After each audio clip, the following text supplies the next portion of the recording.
விஜய் சேதுபதி அவர்கள் வந்து கண்ணாப்பினான்னு கேள்வி கேட்டிருப்பாரு. என்னன்னா, அவங்க வீட்டுக்கு போயிட்டு அவங்க அம்மா வந்து உங்களை வந்து வாடி மகளே அப்படின்னு சொல்லிட்டு அரவணைப்பாங்களா அப்படின்னும், கமருதீனை வந்துட்டு இந்த மாதிரிலாம் வந்து விளையாண்டுருக்க, வாழ்த்துக்கள் கமருதீன் சொல்லிட்டு உங்க அக்கா சொல்லுவாங்களான்னு சொல்லிட்டு விஜய் சேதுபதி அவர்கள் வந்து அவருடைய தரப்புல வந்து கொஸ்டின்லாம் கேட்டிருப்பாரு.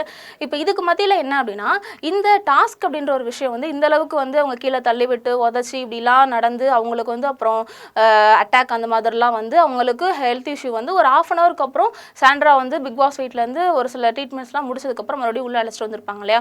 அப்போ என்ன சொல்கிறாங்க அப்படின்னா, ஒருத்தவங்களுக்கு ஃபிக்ஸ் வந்துச்சு அப்படின்னா ஒரு 8 மணி நேரமாக தான் அவங்க வந்து நல்லா தூங்கணும், நல்லா ரெஸ்ட் எடுப்பாங்க. ஆனால் சாண்ட்ரா வந்து உடனே வந்து உள்ளே என்ட்ரு ஆகிட்டாங்க. ஸோ வந்து அவங்களுக்கு வந்த ஒரு இதே வந்து உண்மையா பொய்யா அப்படின்ற கோணங்களில் கூட ஒரு சில ஆடியன்ஸ் வந்து பேச ஆரம்பிச்சிருக்காங்க. இதை நான் சொல்லலை, மீடியாவில் இருக்கக்கூடிய கருத்துக்களை உங்கள்கிட்ட நான் ஷேர் பண்ணுறேன்.